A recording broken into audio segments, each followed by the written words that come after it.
Today, we're really getting into one of the greats, Jane Eyre. We want to map out her incredible, often painful path. It's not just about the plot, but about digging into those key moments, where she fights for self-worth, for autonomy in a world that's really set against her. Absolutely. And the fight actually starts before Jane even speaks a word in the novel. Yeah. It starts with the author, or rather, Currer Bell. So if you look at the preface to the second edition from 1848, it's quite striking. Bell immediately addresses the critics, the timorous or carping few who might doubt the book's tendencies. Yeah, that defensiveness is so interesting, isn't it? It's like they knew this book was pushing boundaries, and that dedication to Thackeray, Wow. calling him a social regenerator. And comparing him to Fielding, saying Thackeray is like an eagle to Fielding's vulture. Strong stuff. It sets the stage, doesn't it? Saying, look, this book is aiming higher. It's a moral statement. Right, it's signaling this isn't just some romance. It's a serious look at a warped system of things, as Bell puts it. So our mission today, let's trace how Jane started with absolutely nothing, finds herself, defines herself within that very system. And we have to begin with her first education. The harsh lessons learned at Gateshead. Oh, Gateshead. Yeah, she's totally isolated there. The text describes her as aware of her physical inferiority, her spirit crushed by Miss Reed's constant criticism, her insuperable and rooted aversion. It's this cold, calculated psychological dismissal, even more than physical harm at first. And it all boils over with the Red Room incident. Locked in there, terrified. Utterly terrified. She gets so agitated she actually thinks she sees a light, a gleam on the wall, and believes it's the ghost of Mr. Reed. She completely breaks down. And Mrs. Reed's reaction is just chilling. She calls Jane a precocious actress. Yeah. Accuses her of performing, sees her as a compound of virulent passions, not a scared child. It's a complete denial of her inner life, her feelings.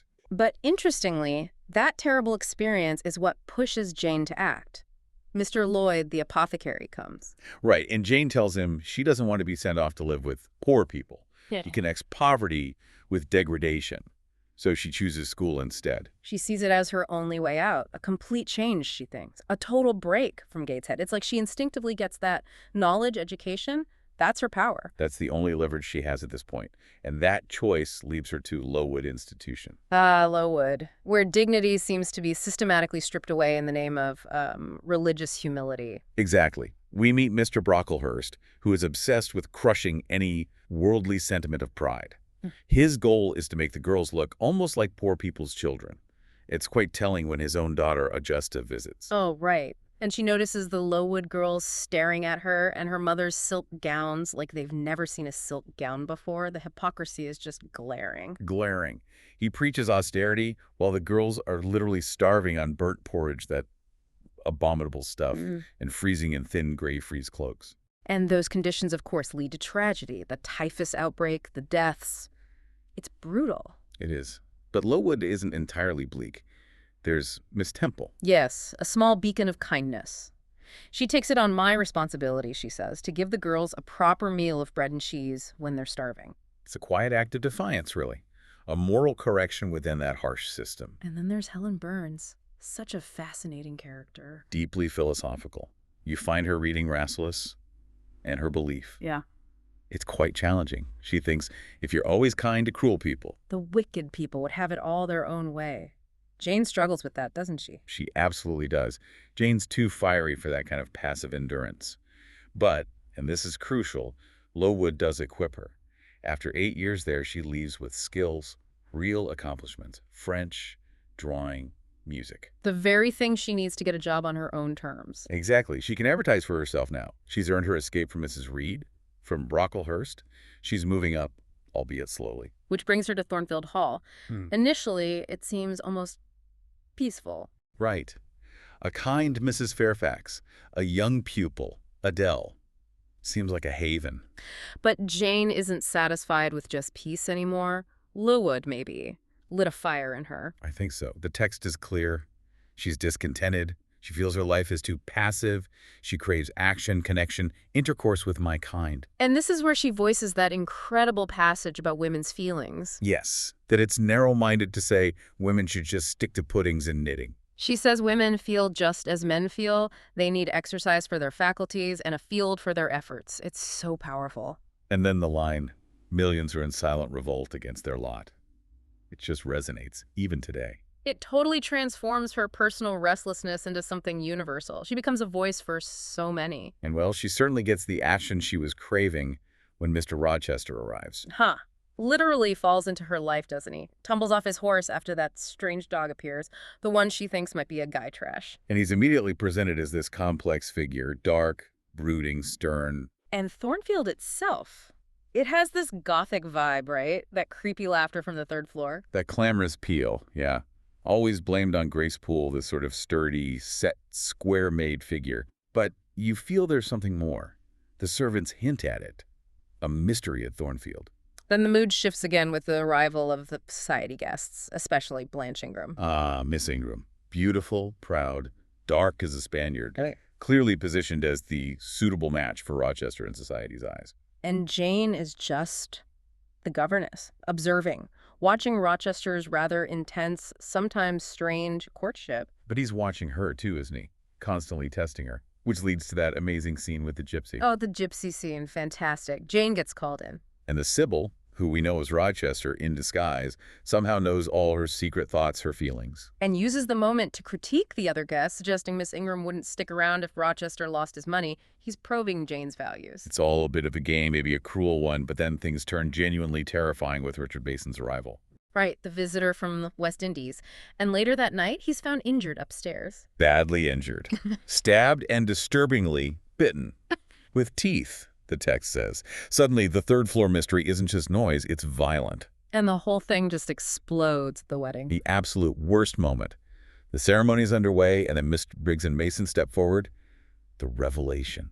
Rochester's already married. To Bertha Mason, described as Creole, mad, from a family prone to madness, idiots and maniacs through 3 generations. And Rochester has to admit it. He confesses he was about to commit bigamy. This is Jane's ultimate test, isn't it? She loves him deeply, but her principles are absolute here. He begs her to stay, to live with him as his mistress, essentially. And she refuses. She says it would be sophistical as false. She can't compromise her moral core. Her integrity is non-negotiable. She insists she must keep the law given by God, sanctioned by man.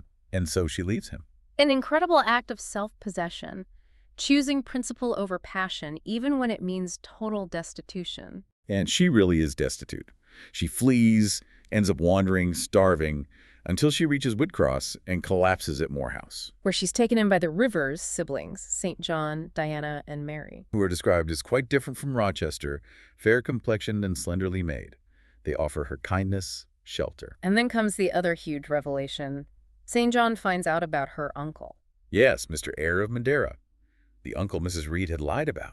He's died and left Jane, well, a fortune. 20,000 pounds, which was an enormous sum back then. Absolutely transformative.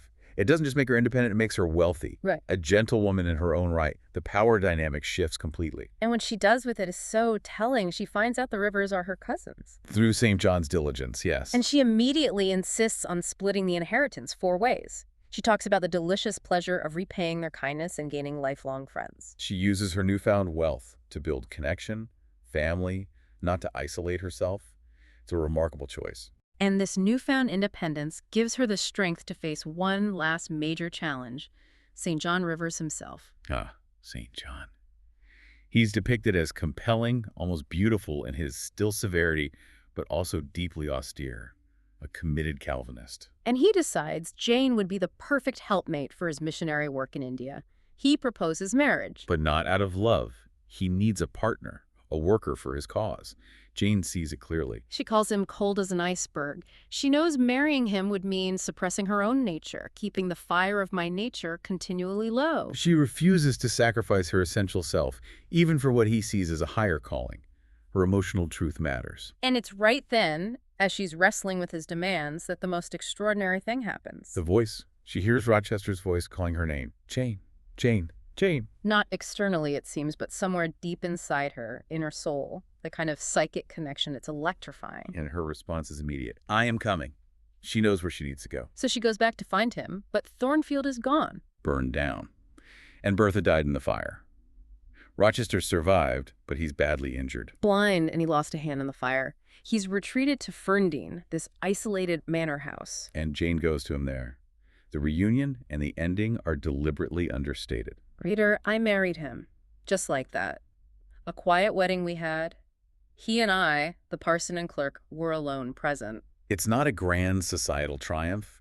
It's personal, quiet, and crucially, the dynamic between them has completely changed. Because of his injuries. Yes, his blindness especially. The text says for 2 years, Jane became his vision and right hand. The old power imbalance is gone. They are ever together, she writes, in perfect concord. They finally meet as equals. She only returns to him, only marries him after she has achieved her own moral certainty, her own financial independence, and found her own family connections. That sequence is vital. So her self-mastery wasn't about changing the world, but about staying true to herself, gaining independence, and then choosing her connection on her own terms. Exactly. She resisted Gateshead's tyranny, Lowood's, and even Rochester's initial flawed proposal. She earned her ending. And we shouldn't forget St. John. His path diverges completely. Right. He goes to India, remains unmarried, fully committed to his mission, awaiting his sure reward. It confirms his choice spiritual ambition over human connection, a path Jane wisely rejected for herself. So Jane needed both, didn't she? The passion Rochester represented and the principles St. John perhaps overly embodied. And crucially, she needed that financial equality to claim her place. It seems so. Which leads to a fascinating question for you, thinking about relationships today. How much does genuine, lasting love depend not just on that emotional spark, but on real, tangible independence and equality between partners? Does one need to be fully whole and equal, financially and emotionally, before true concord can happen?